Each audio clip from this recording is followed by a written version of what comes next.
Morning everybody, Calm Biker here. Just on an early morning weekend ride, and it's cold.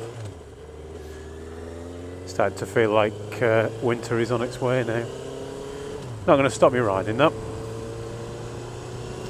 We're now just a few days away from the Scottish independence referendum.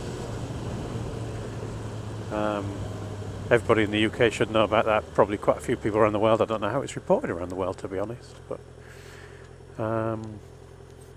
Mr. Alex Salmond, the chap who's in charge in Scotland, is pushing for independence for Scotland from England. And there's going to be a referendum about it. And at the minute, looking at the figures that have been reported over here in England at least, there's absolutely nothing in it. We're seeing 52% yes vote, saying that yes to independence, 48% against.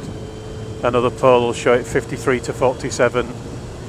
Others will show it 50-50. So there's nothing in it. So it's quite possible that in a few days the votes will be cast and Scotland will make the decision that it no longer wants to be part of the UK. Now there's loads and loads of things being said. To be honest, I think it's up to the Scottish. I think it's odd that the English have no say whatsoever, because it will impact us potentially quite strongly. But I say the English, of course, the Welsh as well, and the Northern Irish,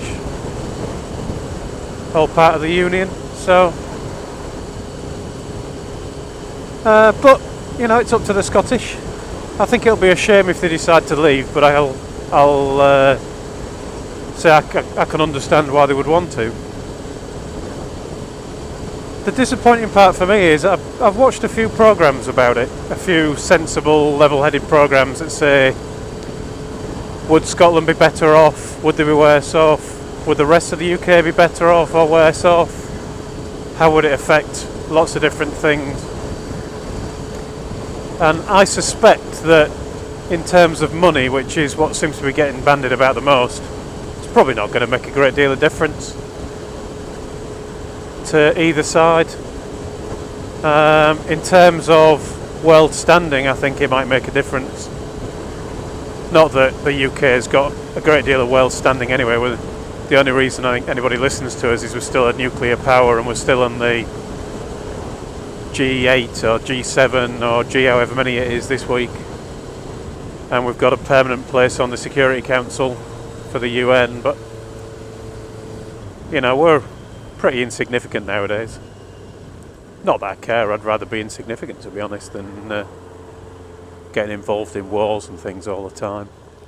But anyway, that's another topic.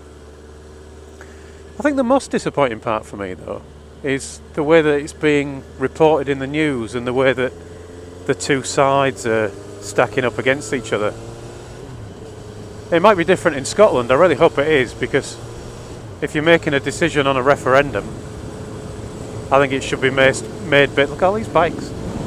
Should be made based on sensible, reasoned discussion, not the kind of posturing that we're seeing. Because all we're seeing down here is Alex Salmond saying there's no problems, we'll keep the pound, we'll still be in the EU, we'll blah blah blah, and the other side's lying.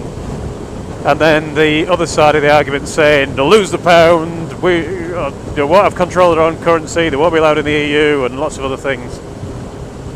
Now, either both sides are naive, or one side's naive on each point, or one side's lying on each point, because you can't be in direct opposition.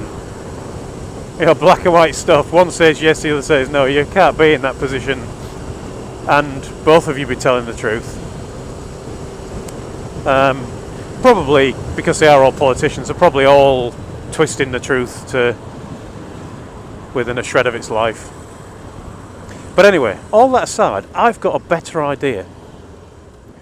Because one of the things that you see a lot of, and it might not be representative, probably isn't, again I hope it isn't, is Scottish people on the TV, in the street, you know, when they stick a microphone under the nose of somebody and say, what do you think?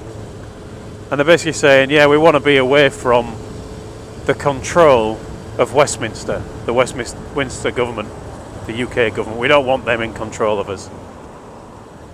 And that's why we're going. Well, I've got a better idea.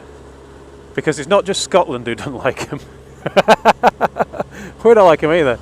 There has been talk about independence for Yorkshire at times. And I think that we should get Yorkshire out of this as well. Now, I think Yorkshire in a lot of ways has more in common with Scotland than it does with the government. Because to get Yorkshire out at the same time, and we could all go independent, we'd be about 87 different states, but we could get Yorkshire out at the same time by bringing it out with Scotland, but there's all stuff in between, Newcastle and Tyneside and, you know, the borders and all that kind of stuff. So I think it's only fair that we include them in it, because they probably don't want to be ruled by these people in Westminster either. So I say, why not have the cut-off kind of around the Humber? But of course that's not fair on the people at the west of the country. So let's draw a line from the Humber to the Mersey, let's say, and let's take those people. Everybody above that line can go independent with Scotland. But of course, we've got more in common with Lincolnshire and those places just below that line, probably down to the Midlands, than we have with, you know, what's happening in Westminster. They haven't got a clue what it's like to, you know, all they know about really is London, don't they?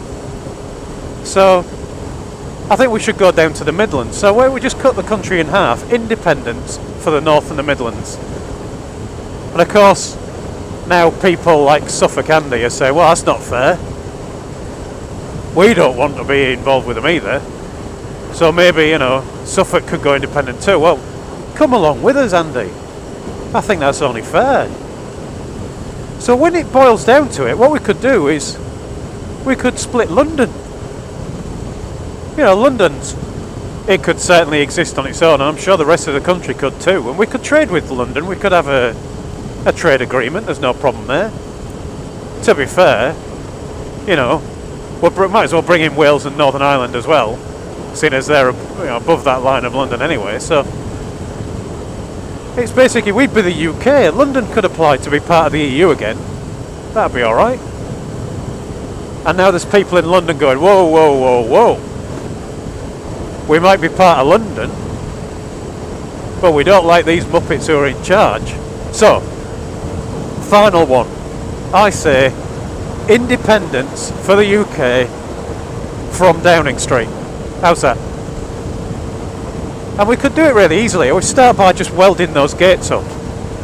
Make sure that, you know, Cameron and all his cronies, all the rich lot who are the government, because I'm not saying the whole of Parliament, they can come out. We can build them another building. We'll have loads of room. So just that front bench. Get them all into a meeting, then weld the gates up, and then declare independence from Downing Street. Could even build a wall round it. What do you reckon? I'm not sure there's going to be a box on the referendum poll for that one, so the Scottish will just have to make that decision.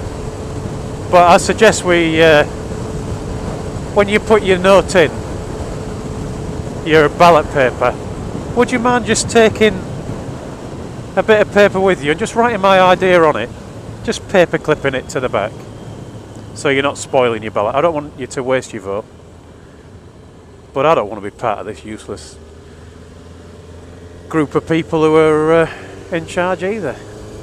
Anyway, let me know what you think. Ride safe, everyone. Thanks for watching. My inane drivel. I'll talk to you all again soon.